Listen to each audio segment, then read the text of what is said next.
At Direct Service Garage Doors, we are your one-stop shop for all things garage door.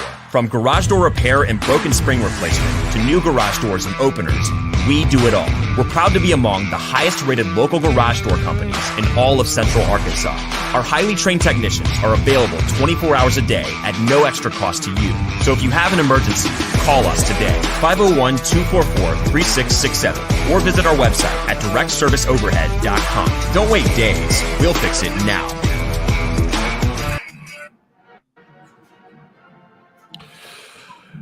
Yo, what's going on, Arkansas Razorback fans? Welcome to the post-game show with myself, Otis, Kirk. We'll have Dudley Dawson on as well here on Hogville Net YouTube. Make sure you guys like, share, subscribe. If you're new here, we know some of you probably not in the best of moods at the moment. That's perfectly understandable. But hey, look, we're gonna break this game down a little bit and try and get us. We're gonna all try and get through this thing and take it one moment at a time here. Otis, Kirk alongside me. Otis, that band is loud now. How you doing, Otis? How's it going? Well, I'm doing good. Yeah, they play to an empty stadium. I mean, I don't know what they're doing, but they do this every game. Dadgum them. Don't they know we have a show to do? Good grief. All right. I mean, I don't know. They're playing to an empty stadium, so I don't know what they're doing. They do it every time, though. I don't even know where to begin with this one, man. It felt like Arkansas, that first half, completely flat on offense until the very end. The third quarter, they come out and they rack up 50 yards to Alabama's minus 2 yards of offense, 16 points. Alabama 0 points. In the fourth quarter, they fall completely flat. What did you see, and what are your takeaways? Well, I thought when it got to 28-23, whether Arkansas made the two-point or didn't, I thought they were going to win the game. I really did. I mean, Arkansas had all the momentum, the bad snap from the punt. It was 28-23. They were dead at 28-0, lifeless. Then they come back as 28-23. I honestly thought they were going to win. I honestly thought they were going to win the game. And then everything. And the thing I didn't see coming was the run defense just completely fall apart there in the fourth quarter. Arkansas has been owned in the third quarter in games this season. And it was just the opposite today. They owned the third quarter. Then in the fourth quarter, Arkansas has pretty much owned the fourth quarter. But today, Alabama dominated the fourth quarter. When I thought the play of the game, Ty, I thought the play of the game was when, Arkansas's down 28-23. They have a 3rd and 15. Like at their own 20, the Tide does. And Milroe runs for like 77 yards to the 3-yard line. I believe they were 3rd and 15 at their own 20. And he runs for 77 yards, gets to the 3. They score. Then after that, there was a couple of touchdowns by the running backs. But that was the play to me that just completely – if Arkansas forces a punt there, they're down 5. Who knows what happens? But no, Alabama broke loose, and after that, the floodgates opened, and just one of those days, man. It was a game. It was a weird game in the sense of 28-0. When I saw you leaving at halftime, I thought this game's over. Well, it's 28-7. I'm sorry, at halftime, or 21-7, whatever it was. They were down 28-7 at halftime. But yeah, I thought it was over with. But no, they came back. So who knows? It was just one of those days where Arkansas's defense I have to question, how did the defense get so bad? We've had Barry for 4 years, the coach, the defensive coordinator for 4 years, and the defense just completely broke down. I don't know how this defense got so bad. It's just not very good. They can't tackle, they can't cover, they can't stop the run. These were just basic running plays that those running backs. And when you got a backup quarterback, 3rd and 15, you cannot let him go for 77 yards, Ty. You cannot do it. Right. Punt there, they punt there. Who knows how this game turns out? May have turned out the same, but we don't know. Mm-hmm. Yeah. We were concerned about Bryce Young, deservedly so. He was absolutely killing Arkansas. There's no doubt. And then he goes down with an injury. Yeah. It kind of felt like a perfect storm scenario. Like you said, Arkansas looked like they were in a position to take control of the game. It was a perfect storm, and I hate to say that for Bryce Young. We hope he's okay. I don't wish ill on anybody. I don't want anyone to get hurt. and ruin his chances at the next level and to make some money and everything. But the perfect storm was there, Otis, for Arkansas. It was within the grasp to at least take the lead. Yeah, I mean, if they punt, or I hate to keep repeating myself, but if they punt on 3rd and 15 there, God knows how this game turns out. I mean, I think it's a completely different game. But as I said, they didn't punt. They scored. Arkansas just collapsed in the fourth quarter. I was surprised how they just completely collapsed in the fourth quarter. I mean, it was not – there wasn't any trick plays or anything, Ty. I mean – I'm talking about in Alabama in the fourth quarter, there was no trick plays. I mean, they just lined up and ran the ball and ran it right past Arkansas, right through Arkansas. The trick plays were the fact that Sam called Sam or Scott Fountain, whoever called that onside kick, worked perfectly. Yeah. Alabama uncharacteristically has a bad snap. The Arkansas gets the ball at the Alabama 3. I mean, you think Arkansas really, everything was rolling Arkansas's way. Yeah. And then, like I said, the fourth quarter, those running plays. Yeah, it did. You got Bryce Young's out of the game. I mean, if that's Bryce that goes for 77 yards, that's one thing. But when the backup quarterback does that to you, and they had actually held him in containment for pretty much when he was in there. I mean, they contained him reasonably well. You didn't see that play coming, Ty, or I didn't anyway, the 77-yard run. Yeah. I thought that was the play of the game. I really did. I thought that was it. Yeah, it was. Yeah, that run, that felt like it deflated everything. I got to say, too, I was there, obviously, at halftime, that I have to haul rear end home just so we can get this show underway. It sounded like the Fayetteville crowd was absolutely in this thing all the way up until probably the final few minutes in the fourth. There was only some people on the upper deck on the east side. Now I can't see above us on the west side. The only people that I saw gone were the people on the upper deck on the west side to the south. But the majority of the fans stayed. I mean, I thought halftime, it's 28. I thought, it's over with, But no, they stayed around. And Josh is right. The tackling was awful today, or terrible, but it's been that way all season, guys. This is not a one-game deal. It's been tackling. It's been this way all season, and it caught up with them big time today in that fourth quarter. If you tackle there and you get the running backs down, you get Milroe down, and they had a chance to get Milroe. They had a chance to get him on that 3rd and 15. I know I keep talking about that play, Ty, but that was just, to me, was just the play. Well, this has happened all year long. 4th down and 1, you give up 50-something yard touchdown to Bobby Petrino. 3rd down and 16 to South Carolina, 65-yard touchdown from Spencer Rattler. It's every single game. They're giving up these big, huge plays multiple times a game. Yeah, the 4th and 1, though, against Missouri State, that was a play. That was kind of a trick play. It shouldn't have been a trick play. They had just gotten stuffed on 3rd and 1. So you should have known they were going to pass. I could live with that one, but these other plays, like you said, but it's a combination. I mean, you can live with it. If that's the one, Ty, you could live with it. But as you said, it's been that way every game. I didn't see the Cincinnati game, but the other games, they've given up big plays at the most inopportune times. And I mean, I just didn't see them. But those were so simple running plays. I want people to understand. They just ran the ball to the left and to the right, and Arkansas just like the defense just laid down. I mean, I'm not saying they laid down, but it's like they did. I mean, they weren't there. The broadcast, Gary and the crew there at CBS really pointed out bumper pull and how he was either he was out of position or he missed the tackles. He has missed tackles. I know you didn't get a chance to see the Cincinnati game. He missed tackles in that game.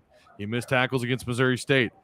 It's like, look, I know he's not there is no 100% tackler. They don't exist. Every once in a while, you're going to miss a tackle. Right. Bumper Pool's missed a lot of plays, Otis, and it's starting to feel like he's a double-edged sword. He's sharp, and it could hurt you, and it can hurt the opponent. He can make big plays, but he can also miss tackles that end up going. There was others, Ty. I mean, there was other players. They had, these were plays where they just ran right past the whole defense. Simeon Blair, absolutely. Simeon Blair, I think Latavius Brini. Yeah, absolutely. But Otis, I would say that Bumper has been the consistent between him and probably Simeon Blair. They've been the two consistent guys on defense that are they seem to be out of place and they're missing tackles. And and for Bumper, it's out of character. Because the last several years, he's just been such an automatic tackler. The point I'm trying to make is I wonder if he's playing a little banged up. He may be.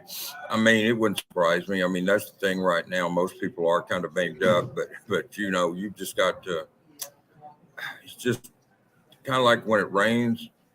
When it rains, it floods. I mean, with this defense, Yeah. I mean, they look so good in the third quarter. Ty, you think, man, they've got all the momentum. That bad snap, I thought. Well, KJ's going to have some bad throws. He also had some people breathing down his neck on nearly every throw too. So I mean, I ain't worried about KJ's bad throws. Those happen. Every quarterback has bad throws, but just sit there, you know, I mean, and miss tackles and stuff. The only thing I've been critical of KJ was his ball protection, you know, protecting the ball, and he did that today. So that wasn't on KJ at all. I mean, that's not on KJ. That's on the defense out there today. And then the offense was flat in the first half, and yeah, he missed some throws. Receivers dropped some passes. It looked like in the first half, it was either you or Dudley I looked at and I said, you know, Sam said sometimes you're beat before you ever play the game against Alabama. And honestly, I thought it looked that way for the first half against Arkansas. I mean, Arkansas they were out of sync. Yeah, KJ's throws were off, but the receivers looked like they weren't even making an effort to catch the ball at times. I mean, running backs weren't running. I mean, it just seemed like they were so out of sync, and it seemed like everything got fixed at halftime. Just the opposite of what's happened all year. It looks like It looks like they're rolling in first half and all these games. Second half, third quarter, they come out and they get rolled. Today, it was just the opposite. Whatever happened in the first half, it was like it disappeared, like boom, magic. It just disappeared. Third quarter, they tackled, they contained, they broke up passes. And then the fourth quarter, they revert right back to the way they played the first half. It was just the offense had a little bit more life in the fourth quarter than they had in the first half. They had no life in the first half. What was it, like 85 yards or something before the one touchdown? Yeah, it was 80. It was like 86 total yards of offense. Yeah, until that one drive, you know, then they scored on it. Oh yeah. So that was at the time when I had left. No, I know. Yeah, but I mean, when you left, I think they were like 85, 86 yards of offense. And that was near the end of the half. And then they put together the good drive there to end the half, and they scored. And then when they got that touchdown, they got the ball to start the second half, and they had to punt. But even then, they held Alabama, and then they came back and they scored. And it looked like, man, they're in business. You know, I'm serious. When it got to be 28-23, I texted my son, one of my sons, and I told him, I was Arkansas was going to win this game. I really felt that way. Wasn't being a homer, wasn't being unrealistic. It's 28-23. Alabama's flat. Alabama's got a backup quarterback that Arkansas has contained pretty well.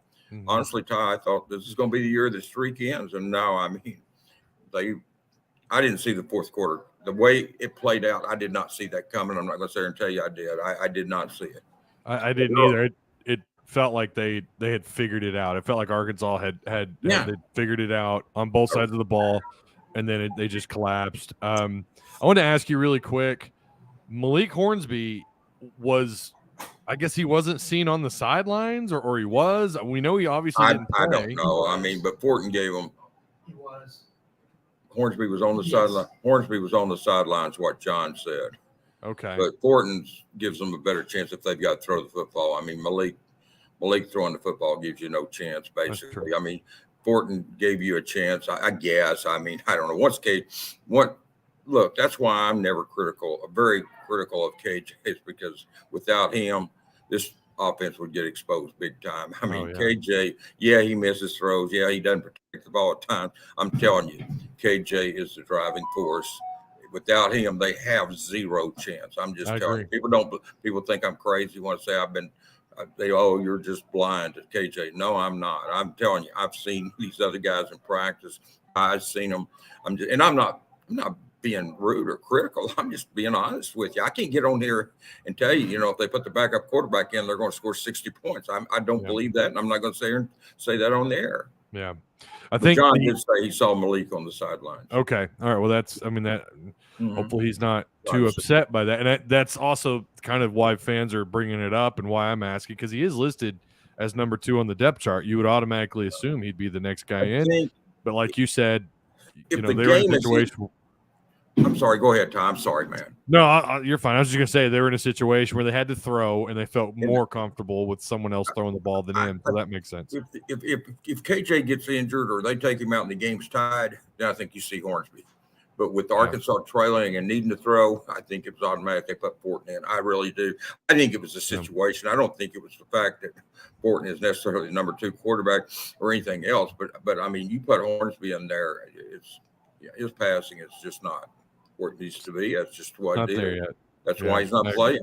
One of the reasons he doesn't play is passing's simply not there. Yeah. Well, all right, Otis. I do appreciate you stopping by and filling us in on your thoughts and everything on the game. I know it didn't. It was a roller coaster ride of a game. Mostly disappointing ride, and then we kind of got up the hill there in the third quarter, and then it all kind of fell apart, and the ending kind of sucked. But it is what it is. Appreciate you, and look forward to talking to you on Monday.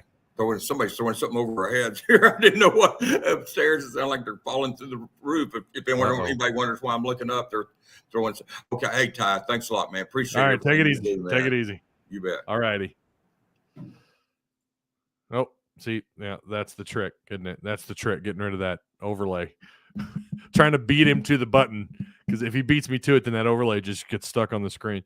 All right, we're gonna wait on Dudley. Dudley's we'll get him on here in just a minute. No idea.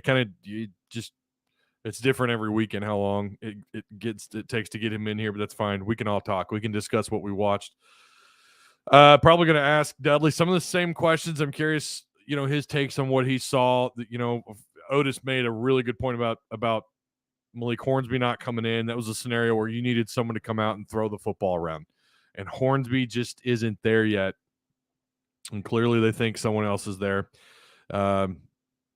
What happened to Dominic to this Dominic Bowman experience? Well, look, I don't know. I mean, luckily there's still a lot of season left. You hope they can get some stuff fixed. I don't know right now. I think what Richard Davenport said to me a little while back on the walk to our vehicles at halftime, Richard said, and I think this was South Carolina. He said they are what they are on defense. They are what they are. And at that point in the season, I think Richard Davenport was dead on. I don't know that, and Otis Kirk's dead on, and Dudley's talked about this too. They are what they are on defense. I think the criticism of Barry Odom, I think some of it is warranted. There are questions about what the hell is going on with this defense. I mean, this is year 3. You wouldn't expect them. I don't think anybody's asking them to be great on the defensive side of the ball. I don't think anyone's asking them to be something that they're not on the defensive side of the ball, but it appears that, the run defense, I think what happened with the run defense today was just a case of playing the Alabama Crimson Tide. I really think their run defense has been mostly good. If you look at that first half, I think Alabama was held to something like 3 yards a carry or 2.5 yards a carry. It just took a couple of broken plays by the defense. I would argue Bumper pull, and I'm going to stand by what I say about Bumper. I think something's going on with Bumper. He does not look like the Bumper pool. Even the year, what was that, 2020, when he played the whole season with the ribs? I mean, he looked way better then than what we've seen so far this year. And I think there's something going on, because he's a talented young man, smart kid, good head on his shoulders. I like Bumper pool a lot. Maybe there's something going on. I don't know. We have nothing to report.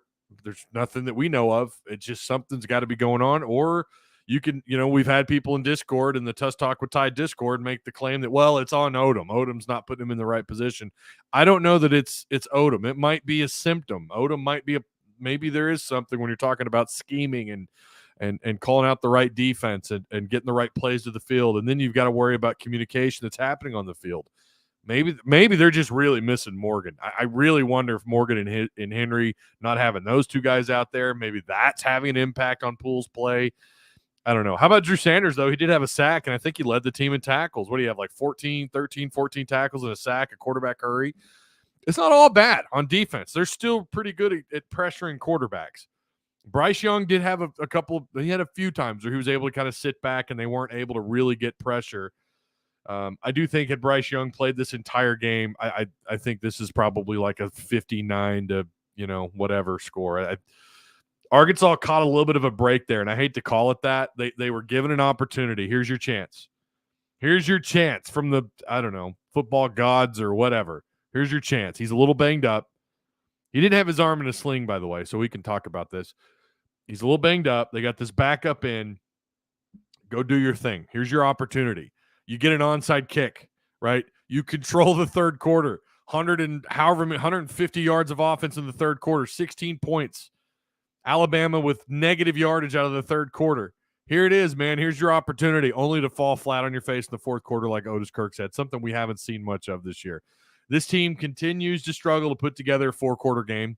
I would argue they mostly play two bad quarters and one really good quarter and one okay quarter. That's what they are. We've yet to see them play on both sides of the ball, just good quarters. Not great, just good 1 through 4 quarters. We've not seen it. This is not a complete team. And I'm not, listen, yeah, I picked Arkansas to win this game. Say what you want. I kind of thought they were going to use that A&M game as inspiration. Sam Pittman has a tendency to get his guys prepared. And other than the Georgia game last year, and you can argue the Auburn game, I think the Auburn game at that point, you were so riddled with injuries. You were crawling to the bye week, and I hate to use that as an excuse, but I think there's something to that. I really thought Pittman would have these guys ready.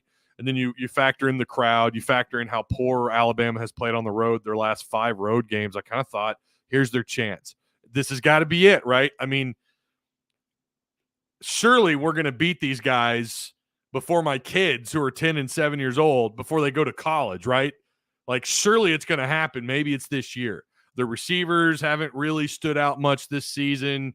Bryce Young is wanting to run the ball a little bit more. Arkansas has contained decently at times, other than, giving up the big plays downfield. Other than that, I mean, that's happened. That's happened every game so far this year, but I felt like Arkansas at home could recover, and they were going to use that A&M game as a launching point for this game, for this matchup, and take advantage. And I mean, last year you had the trick play on special teams. You had it again here. Very well executed. That onside kick. It's stuff like that. You can't tell me they didn't have an opportunity.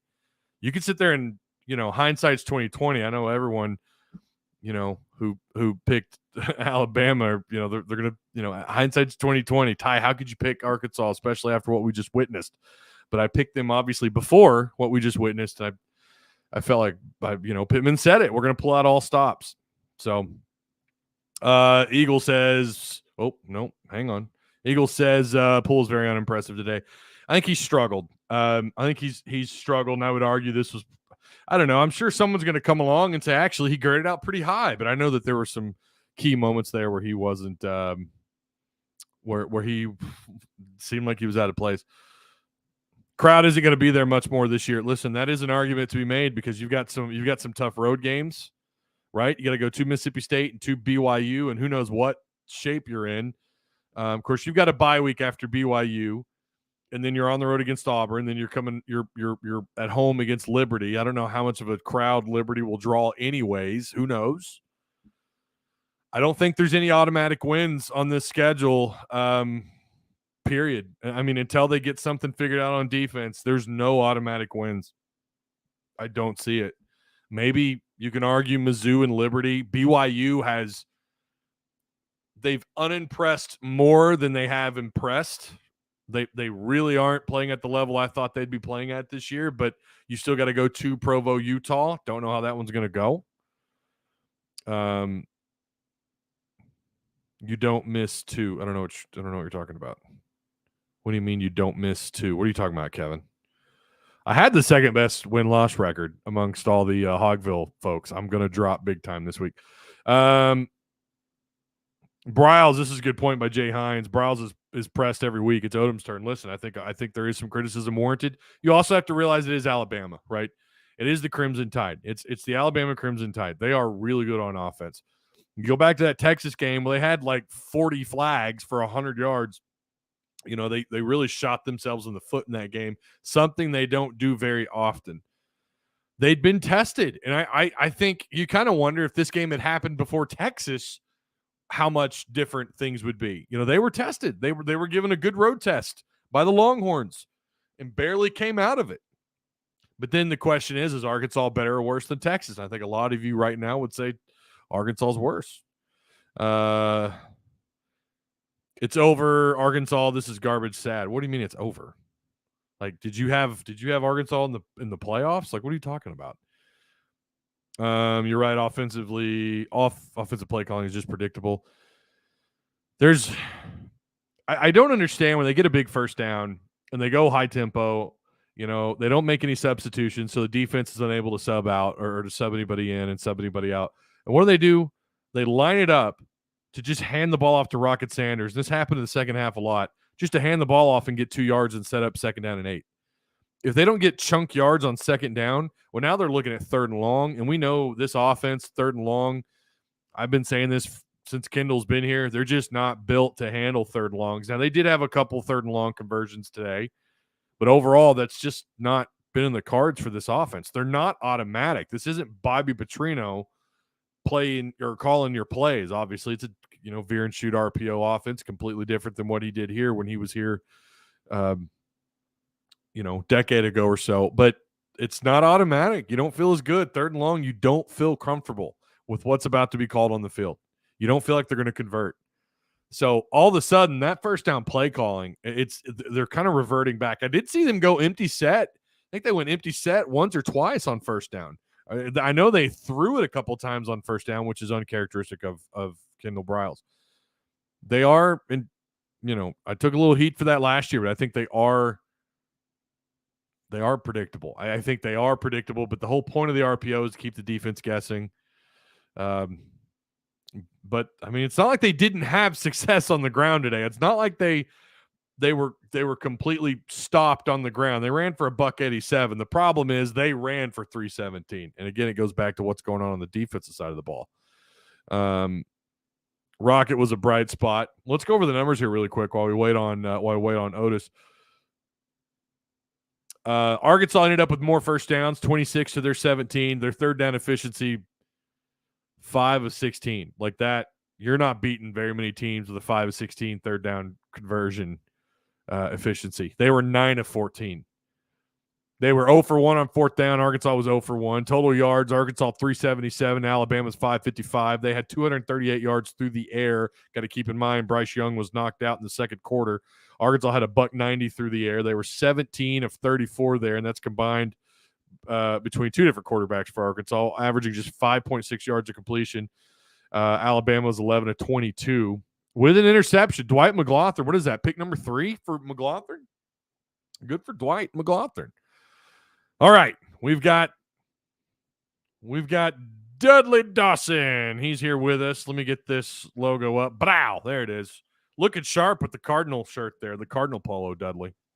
Yeah, they're excited about the playoffs next week, so it's a good feeling. There is that. All right, Dudley. Correct me if I'm wrong. Should Jaden Hazelwood be a bigger part of this offense?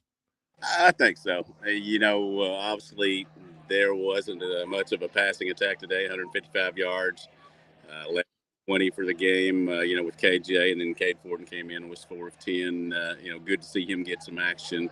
I know they've been high on him and, went ahead and went there instead of bringing in Malik Hornsby against an Alabama defense. Might have been some fragility there if he, if he'd got in, and that would have been, a defense you've seen. Just got done talking to Will Anderson.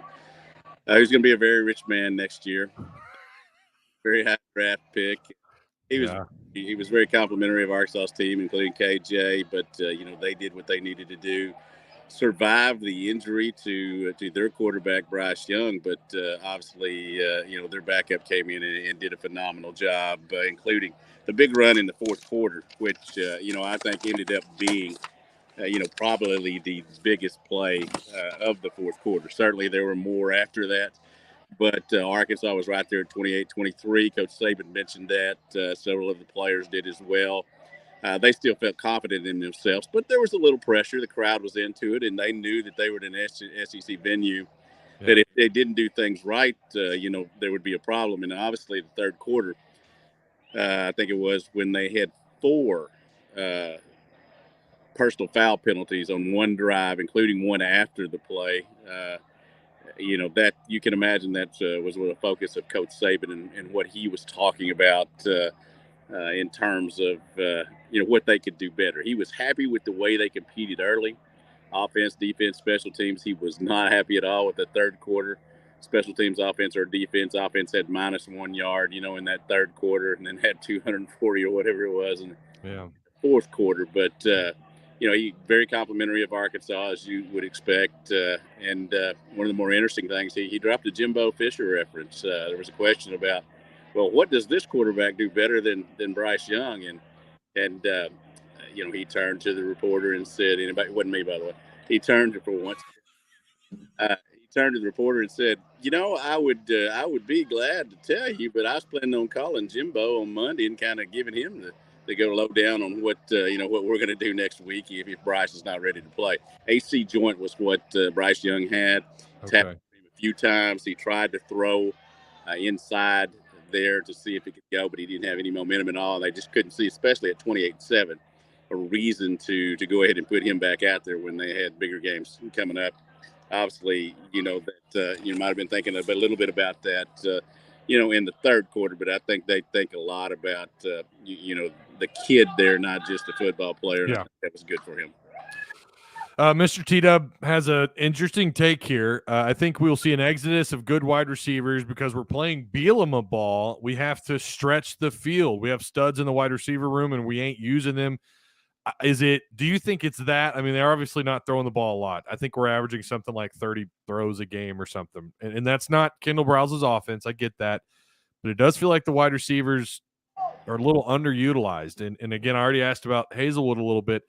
Do you see it that way, or is it wide receivers are dropping passes? They're not getting open. What are you seeing? If these three freshmen wide receivers transfer out of here after this year, it would be, I would really have to question their mentality. They've played on special teams. Quincy McAdoo obviously had a big fumble recovery last week when Bryce Stevens dropped the ball there at Texas A&M. That I think a lot of people forgot about that. What you do in practice gets you on the field in games. What you did in high school gets you recruited.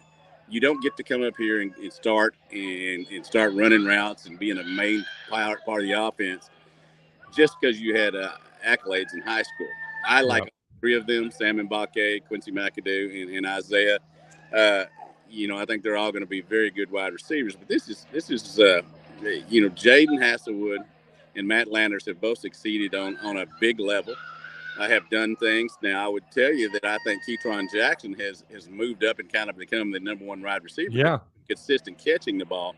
So I might throw a little bit more to him. But if they start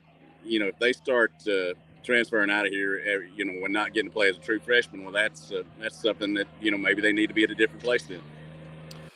Yeah, I agree. And like you said, even though Isaiah Centennial was special at Fayetteville, Samuel Bakke obviously was big out of high school, was once a 4-star until he dropped shortly before committing to Arkansas. Suspect.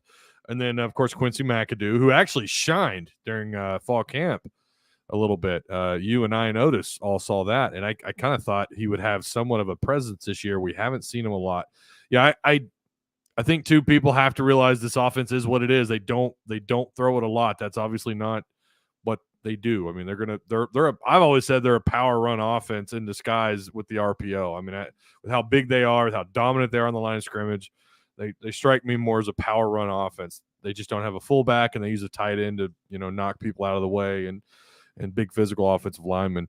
And I'm going to tell you one thing: the tight ends, they want it to be a fixture in this offense, but let's just be honest. While Trey Knox had a big play today, and he's had some plays this year, Nathan Bax has done a good job, they're blocking. But, we all expected Henry to be a big part as a tight end. You had several others, Aaron Outley, come in here. I think, we'd all like to see Tyus Washington a little bit more because I think he's, very athletic. But as I was telling one of my colleagues today, the three tight ends that they have coming in here next year, Shamar Easter, Jaden Ham, and Luke. They might all be the best three that will be here. Trey Knox certainly will continue to improve, but that's going to open up a lot of weapons. Not having a solid tight end game and having two of those to do things is, is about to me is as about as limiting as when you put Malik Hornsby into the ball game, and everybody knows that he's going to be involved somewhere. Just follow him, and the ball will eventually get there, whether it's going to him or somebody else. Yeah. What's your take on what's going on defense? I pointed out to Otis, I thought Bumper, he's either out of position or he's missing tackles. What is going on the defensive side of the ball? I mean, we all know the secondary has been suspect, but for the first time this year, I mean, they gave up 300 yards. They gave up 300. Oh, are you getting kicked out? I'm gonna move over here. They want me to step out on the field. Oh, okay. Yeah, they're getting you. Shut the club down, which is you can't actually do that. But but in here, just you look at a situation where on the defense. Yes, Bumper, who has been a fantastic player here, he's going to be the all-time leading tackler when it's all said and done. Mm-hmm. I think that when you look at things, he himself would say he's not been in a situation to make plays. And when he has been in a situation, he's missed some tackles. So I think that's been one of the things that has hurt this defense. Now, I do think they obviously, with -1 yards in the third quarter, which is what Alabama had, they played a pretty good third quarter and a decent second quarter, but the first quarter, obviously, Bryce was doing whatever he wanted to. And I think it's one of those situations that, it's just not meshing for whatever reason. I still believe that Barry Odom's a really good defensive coach. He's proven that over the years. I think he'll continue to be the defensive coach here for as long as he wants to. The head coaching job comes along. I'm sure he'll jump on that if it's the right one. But the defense is not playing well consistently at times. And you missing 3 starters in the secondary. We can all come up and make all these excuses, but you got to recruit to where you have enough people that if some people go down, you still can be okay. I keep wondering if they're going to move and give some time to Jalen Lewis and Anthony Brown, 2 freshmen who, yes, they are rookies and all that, but they're a lot athletic. Let's be honest. When they broke the line of scrimmage today, Alabama's running backs, wide receivers were not going to get caught. Yeah, Arkansas does not have that speed. It's just plain and simple. They do have some good speed at different positions, but there's a reason they're number 2 in the country, and there's a reason that Arkansas won't be in the top 25 this next week. It's because Arkansas is not good from 1 to 85 as it could be. They are getting better from 1 to 22. Secondary issues. You got really good linebackers. I mean, Drew Sanders, what you continue to say about him, there was that one play today where he chased down their backup quarterback, and I thought, well, he just made him some more money. But it is not being consistent. Obviously, Mississippi State's not as good a team as Alabama, but you're going to be on the road, and Mississippi State throws the ball all over the place with Will Rogers, so it's not going to get any easier. And then they go to Provo in that altitude where they just love to throw the ball, and so this is a tough stretch for them. I never thought they were going to be a top 10 team. I congratulate them on getting there. They're early in the season doing what they needed to do. I thought they'd be 7-5 at the start of the season with losses to A&M, to Alabama, to Mississippi State, to BYU, and somebody else I had thrown in there. Thought it was Ole Miss. Yeah. But they still can be a good club, but I think the facade of them being a top 10 team, which I don't think a lot of people thought they were, but they do think that you need to continue to recruit. You need to continue to get people in here. I think you've got the right culture. You just got to continue to put talent in here. And we saw the difference in talent, even though this is not an ultra talented Alabama club as it usually is. Well, you look at the guys that made plays today for Arkansas. Look at who made plays. Part of the media. Yes. They were. That's what I need to say. Thank you very much. Okay. Are you going to get arrested? Are you going to get? I hope not. We're good. You're going to get escorted off the field. The guys that made plays today, Jaden Hazelwood, who did make a big play, but he came through. He led them in receptions. Drew Sanders had a sack, and he led them with tackles. Dwight McLaughlin had the interception at the 1-yard line. They're all transfers, and they're all former highly rated players. Those guys are the guys making plays, and it's getting to be consistent every week where we're seeing those individuals make plays. I would argue Brenny, I don't know if he had a bad game. I'd have to go back and rewatch the first half. People are telling me he was terrible today. I don't know. Maybe he was, but he's mostly been, salvageable or decent for him. But the guys that catch a lot of flack are the guys that are, that were recruited by Chad Morris or recruited by, in with the staff that we have now. Those are the guys that haven't really, when you look at blame being sheltered around, it's those guys. Not saying that they're not recruiting good talent. I'm not saying that at all. First off, a lot of those guys are, a lot younger. Katron Jackson, you mentioned him. He's a sophomore. And you're right. Someone like Katron Jackson needs to have the ball in his hands more. But stars, they matter to a degree. Talent matters. And then being able to come in and kick the door down as a freshman or sophomore, that's really hard to do. Someone had a really good point. I want to put it on screen. I can't find it. Well,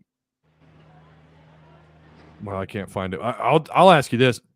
Something uncharacteristic happened today. Arkansas actually came out in the third quarter. They had 100 whatever yards and I already talked to Otis about this. Bama had negative yardage. Arkansas had 16 points unanswered in the third quarter, and then the fourth quarter collapsed. I don't think anyone in that booth saw that coming. I don't think anyone saw that coming. No, not at all. They did make a special thing this week to stop practice and restart to try to equivalate it to halftime and all that. But I think they came out with some intensity, and I think that was a big difference in what they did last week. Coach Pittman talked about it. It was like a funeral in there that, they were ahead 14-13, but because they'd given up a 14-0 lead, and it should have been, we all know it should have been 21-0, 17-0. They never really got it back to the fourth quarter. They did come out and do better at that today. Again, I give them credit for when they play well, and give them blame for when they don't. That's both the coaches and on the players. A lot of questions, you have to ask, but that's what happens when you're, a Division I elite football player at a top program, and when you're coaching at that level, you have to go in there. And these guys will be up here till 11 o'clock tonight, and they'll be back and be up here till 9 o'clock tomorrow night working on what they can do to get better. It's not as if they don't care. Right now, though, you got to be more consistent, and that's just not a thing right now. They have, like you mentioned a minute ago, and we talked about this after the A&M loss. You've now lost 2 straight. You're going, and again, you just talked about this, going on the road to Mississippi State. Then you got to go to Provo, Utah. Then you get your bye week, and then you're still on the road against Auburn. This is a tough stretch of games. Say what you want about Auburn. Arkansas has always struggled in that building, no matter how good or bad the Auburn Tigers are. This is a really, really tough stretch. Everyone knows that. Do you think they can fix what needs to be fixed in that amount of time to avoid a losing streak, or are they just who we think they are and they're in some deep trouble here? What do you think? I think you're muted. I said, as I stand here today, I think they're going to be 3-4 after 7 games. Say that again now. I think after 7 games, they're going to be 3-4. I think they're going to lose the next. Well, they lost. Obviously, A&M lost to Alabama today. I think they'll lose to Mississippi State and BYU. By the way, I appreciate you and John and y'all picking Arkansas today. That gives me and Otis a leg up, in the standings and all that. But I knew you needed help. Yeah, I do. But I think this is a tough stretch. I don't think they should be favored in either one of these next 2 ball games. Yeah. After that, you better get it going though, and you got to be working to get better. They cut down on, I think they cut down on the offensive mistakes today in terms of killing themselves. Now you still got to execute better, but at least you didn't try to dive from the 5 and lose the ball and somebody run it back. But then offensively, the fourth quarter. Defensively, the fourth quarter was just abysmal. Talent matters, but also being where you're supposed to be matters, and beating your keys and all that. And that clearly was not the case in the fourth quarter. Yeah, they. I worked in tires for like a decade. I worked in tires, and I always said, sometimes you've got 4. If you're familiar with tires at all, Michelin is the best tire you could buy on the market. No, they're not a sponsor yet. It feels like Sam Pittman's right now. He's riding with some Toyos or something. He's got to put a couple of Michelins on the front, and then eventually he'll work his way through recruiting, getting the 2 other Michelins on the back end of this car. They're a little ways away. I don't know any other analogy to use than that because I worked in tires for so long. But they're certainly, they've got a long ways to go. I don't think that 7-5 is anything to panic about. I mean, again, they're still building this thing, and if 7-5 is where they end up, it could be a lot worse. Chad Morris wasn't that long ago, so people might need to keep that in mind. But there are positives. Here's something to ponder. Everything's better when you win. Nobody ever came and tried to move me out of the stadium before they lost here. Now, I had a couple, but I will tell you, Hunter Yurchek just walked by, gave me, of course, he's downtrodden, but gave me the head nod. So as long as he thinks I'm okay to be here. Okay, as long as you're all right. Well, I was about to wrap it up anyways, just to keep you out of trouble, but also because I think we've covered it all. Arkansas's got a little ways to go. They got Little. I mean, let's talk about that just before we go off. 2 for 2. Come out there today and still, could have been shaky, but he was true on those. That's going to help you down the line. You're going to need him far more in other games than you did today. Yeah, 2 for 2. Obviously perfect on extra points. Bryce Stevens had a 13-yard return. I mean, that's not a lot. That's obviously not what Bama was doing to you, but I would say today was probably the first example of punt coverage getting a little exposed. But it's Bama, and we know who they have returning kicks. But for the most part, or returning punts. But for the most part, I think their coverage team has been pretty good. Say what? They were drinking the Kool-Aid McKinstry with a 60-yard punt return. That's named him so. That dude's fast, man. He's shifty. Golly. I mean, he was good. You got to give it to him. Bama's just they got more talent than everybody. So Except other Georgia. than I bet. Except Georgia. Yeah, but that's true. That's true. All right. Well, I do appreciate you and Otis Kirk taking time out of your evening to break this game down. We will have a pregame preview on Thursday. 11 o'clock is still the goal, and we'll kind of go from there here on Hogville Net YouTube. Thank you to everybody. Remember to go to hogville.net for all the latest and greatest from the greatest, where Otis Kirk, Dudley Dawson, and Kevin McPherson have you covered in basketball, baseball, and football. All your latest coverage also in this game. It's all free. There's no payment. There's nothing hidden behind any paywalls. And make sure you've subscribed here if you haven't already, and make sure you hit the like button. Until next time, we'll see you guys around. Thanks a lot, Dudley. You bet, man.